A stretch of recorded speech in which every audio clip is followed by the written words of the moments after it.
திருமாவளவன் அவர்கள் திமுகவுடைய கொள்கையோடு முழுமையாக ஒத்துப்போகிறாரா? ஆட்சித் தலைவராக இருந்த ஒரு IAS அதிகாரிக்கே இந்த மாநிலத்தில் பாதுகாப்பு இல்லை. இந்த 4 ஆண்டு கால திராவிட முன்னேற்ற கழக ஆட்சியில் இந்த மாவட்டத்திற்கு என்ன செய்திருக்கிறார்கள்? தவறு செய்தவர்களை தண்டிக்கவும் கூடாது, அதே நேரத்தில் நாம் யோகியன் போல் காட்டிக்கொள்ள வேண்டும் என்பதற்காகத்தான் இது போன்ற இலாக்கர்களை மாட்டிக் கொண்டிருக்கிறார்கள்.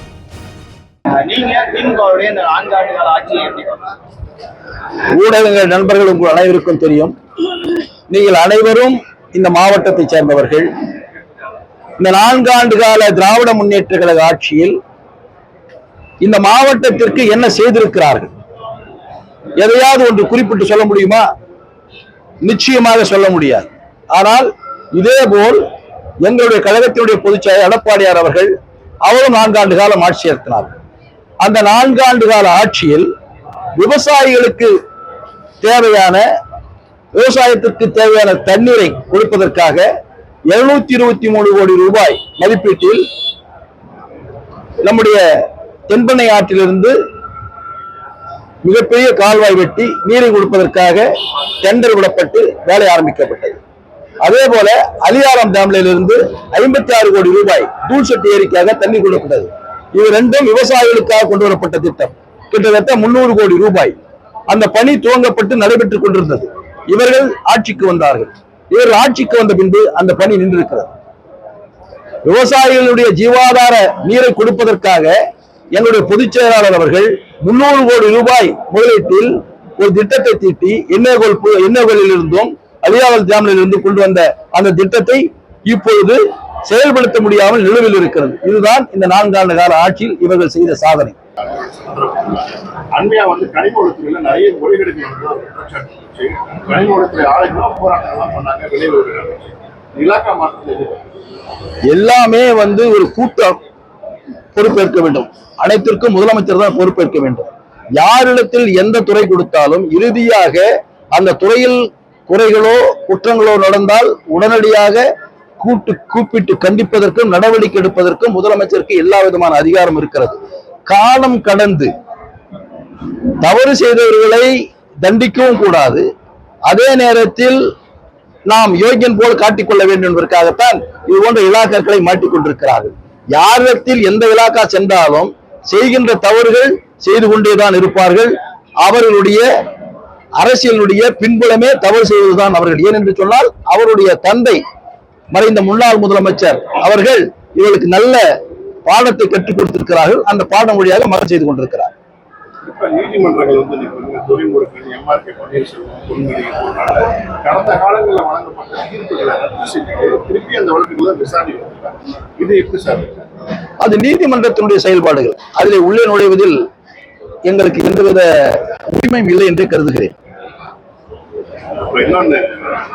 ஒரு நேர்மையான ஆட்சித் தலைவர் அவர் ஒரு நீதிமன்றத்திற்கு செல்லுவதற்கே பயந்து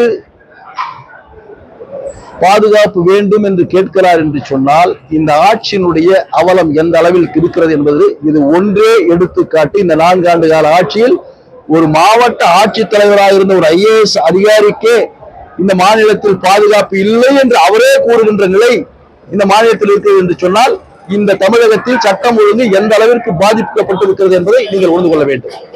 பாஜக அதிமுக கூட்டணி ஏற்படுத்தி தேர்தலுக்கு அடுத்த கட்டமா பிற கட்சிகள்ல அதிமுக ஏற்கனவே எங்களுடைய பொதுச் செயலாளர் ஊடகங்கள் உங்கள் நண்பர்களுக்கு எல்லாம் சொல்லியிருக்கிறார். பொறுத்திருங்கள், சரியான நேரத்தில் சரியான முடிவெடுத்து சரியான கூட்டணியை நாங்கள் அறிவிக்கிறோம் என்று எங்களுடைய பொதுச் செயலாளர் சொல்லியிருக்கிறார். அவர் சொன்ன கருத்தை உங்களுக்கு நான் தெரிவித்துக் கொள்கிறேன். திருமாவளவன் ஒரு கருத்து சொல்லியிருக்காரு.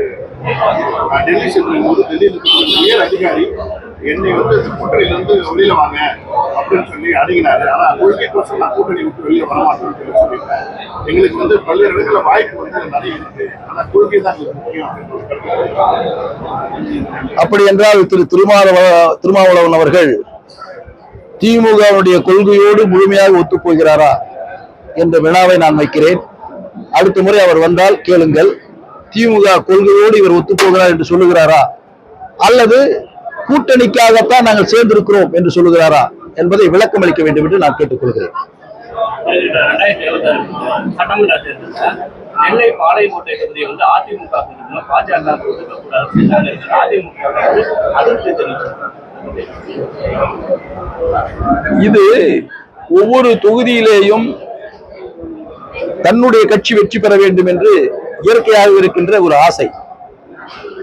அதன் அடிப்படையில் இங்கே கூட 6 தொகுதி இருக்கிறது. 6 தொகுதியிலும் நாங்கள் இருக்க வேண்டும் என்பதுதான் என்னுடைய ஆசை. ஆனால் கூட்டணி தர்மம் அப்படி அல்ல. கட்சியுடைய தலைமை உட்கார்ந்து எந்தெந்த தொகுதிகளை யார் யாருக்கு ஒதுக்குகிறார்களோ அதை ஒதுக்கின்ற பட்சத்தில் நாங்கள் எவ்வளவு ஆசைப்பட்டாலும் கூட, உதாரணத்திற்கு வேப்பனப்பள்ளியை வைத்துக் கொள்வோம். ஏன்னா மற்ற பேர் சொன்னா கூட சரியா இருக்காது. வேப்பனப்பள்ளி தொகுதியை கூட்டணிக்கு ஒதுக்கிறார் என்று சொல்வோம், வைத்துக் கொள்ளலாம்.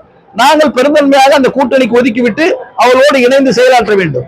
அவ்வளவு பக்குவப்பட்ட தொண்டர்களும் தலைவர்களும் உள்ள இயக்கம் அனைத்து இந்திய அண்ணா திராவிட முன்னேற்ற கழகம். புரிந்து கொள்ளுகின்ற வகையிலே நான் விளக்கமாக பதில் சொன்னேன். உங்களுக்கு புரியவில்லை என்று சொன்னால் நான் என்ன செய்ய முடியும்?